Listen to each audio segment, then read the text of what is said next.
This is the first anniversary of my first ever perfume review of the inimitable Bleue, which debuted in 1912. So next year will be the centenary of the launch of this perfume, but actually the centenary of the inspiration of the idea of Bleue is actually this year, because Jacques Guerlain conceived the idea for this fragrance in 1911. After wearing and testing this fragrance for a year, I actually have the notion that Bleue is based on three main ideas: a floral spiciness together with a gourmandy sweetness resting on a base of woody muskiness. However, this description does not even begin to describe how entrancing and intoxicating as well as evocative this fragrance is, with notes that include orange flower and violet, together with a symphony of flowers that include carnation, jasmine, and a bit of rose.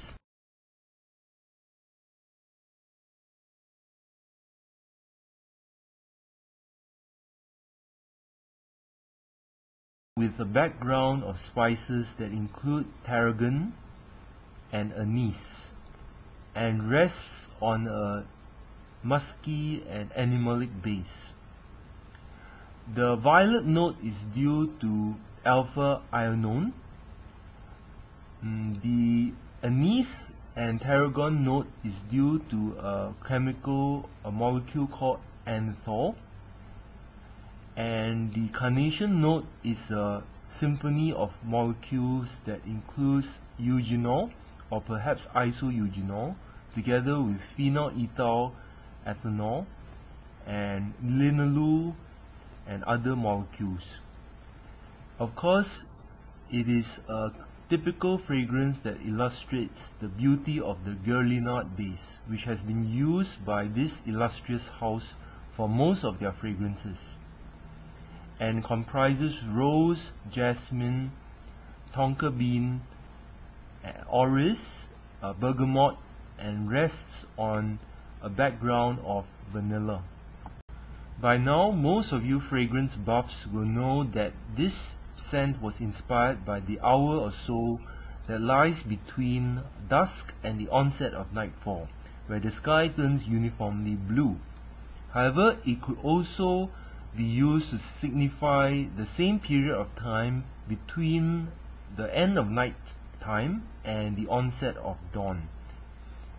For me, it symbolizes more of the latter than the former, because when I sniff this fragrance, I am euphoric. My mood is lifted and I don't feel any sadness at all, as indicated by the name, the Blue Hour.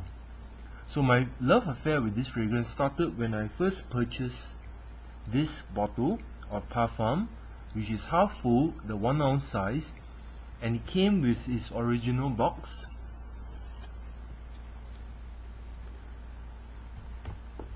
And I said in my first review that it smelled like a spice market. But when I purchased my second bottle around 1 month later, which was a 2 ounce size bottle for only $95, and this is a Baccarat bottle, I got a different impression. It was the same fragrance, no doubt, but it had a medicinal quality at the top, which I'm not sure can be attributable to any note that I know, but a lot of reviews seem to agree with this medicinal and somewhat cold kind of note in the fragrance.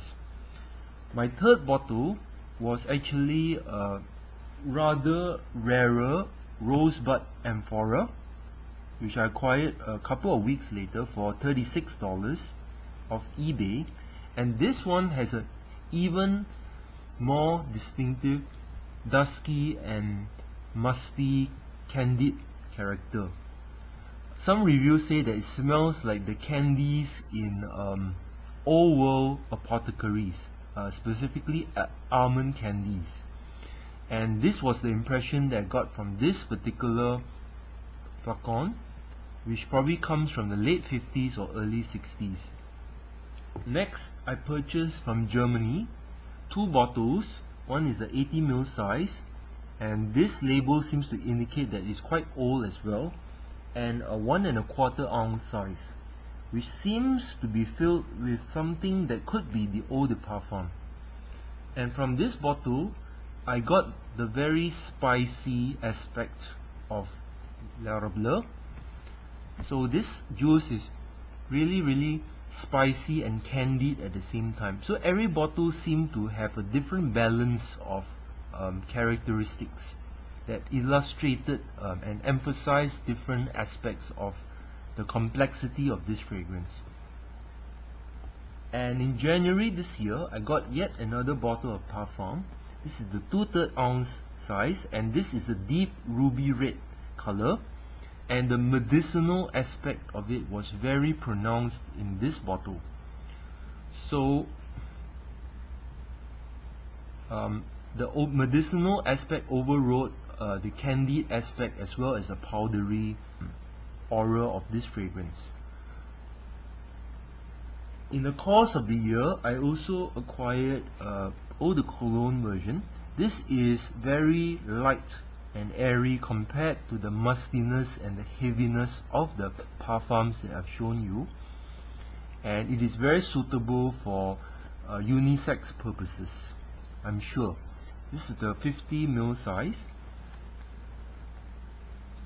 So as you can see, the fragrance from different vintages and different decades seem to smell slightly different, because I suppose they could not maintain the same formula throughout the decades, obviously because certain raw materials were probably replaced or substituted with synthetics and such. In summary, the fragrance opens sharp and medicinal, almost mentholated at the beginning, probably due to the presence of bergamot in the Guerlain formula, and it turns powdery within the next 2 to 5 minutes, during which it puts most people who detest powderiness off this fragrance, which is a shame because 20 minutes later it goes into one of the most gorgeous and evocative hearts that any fragrance has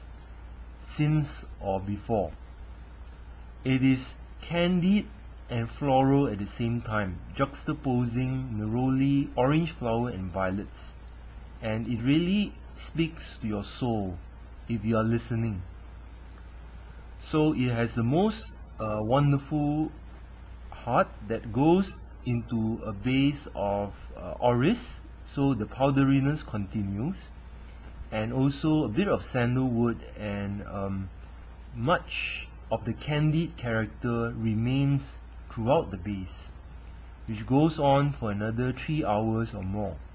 So in total, the duration of the fragrance, the parfum that is about 6 to 7 hours, sometimes up to 12 hours.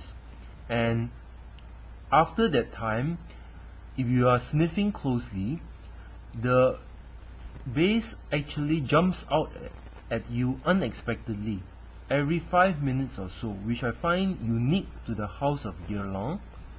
And this fragrance to me is just one of the 5 all-time greatest fragrances because of this character. As for where to purchase this fragrance, I would advise all of you who want to try it not to buy from the faceless LVMH, but instead try to look for the vintages, because if you buy the current parfum, it will cost you over $300 an ounce. But if you browse for it on eBay, you're getting the best of both worlds. You're saving money and you are going after a vintage formulation which is far superior to the current one. And it is also made by a close-knit family that is more personal and warmer and speaks more to your sense of nostalgia, as well as your appreciation of what is good in this world. There behind me, the blue hour has arrived, and I'm off to sniff my Bleue.